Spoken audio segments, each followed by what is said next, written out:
त्यांनी केलेले महान कार्य 19 फेब्रुवारी 1630 या मंगलदिनी हिंदवी स्वराज्याचे तेज देऊन गेला.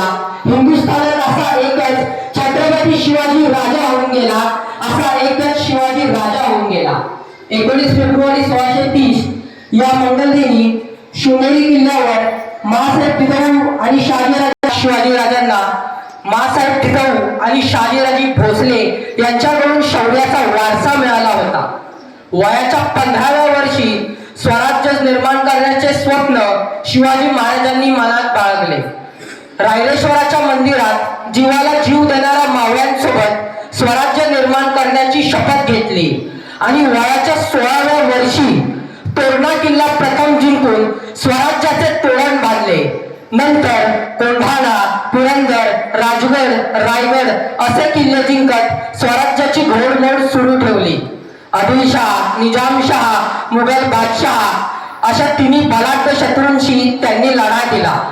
तानाजी मालुसरे, बाजीप्रभू देशपांडे, येसाजी कंक, मुरारबाजी, नेताजी पालकर, कोंडाजी फर्जंद अशा मर्दमावळ्यांनी महाराजांची साथ देऊन अशक्यप्राय हिंदवी स्वराज्याचे निर्माण केले. होती अवघड स्वराज्याची वाट, होती अवघड अशी स्वराज्याची वाट मर्दमावळ्यांना लाभली स्वराज्याची साथ.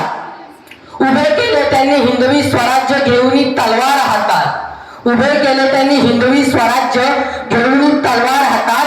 अनेक संकटांवर करुणी वाट, उभे केले त्यांनी हिंदवी स्वराज्य दिमाखात. 6 जून 1674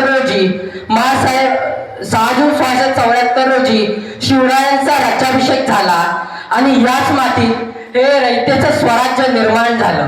6 जून 1674 रोजी रायगडावर शिवराज्याभिषेक झाला आणि याच मातीत हे रयतेचं स्वराज्य निर्माण झालं.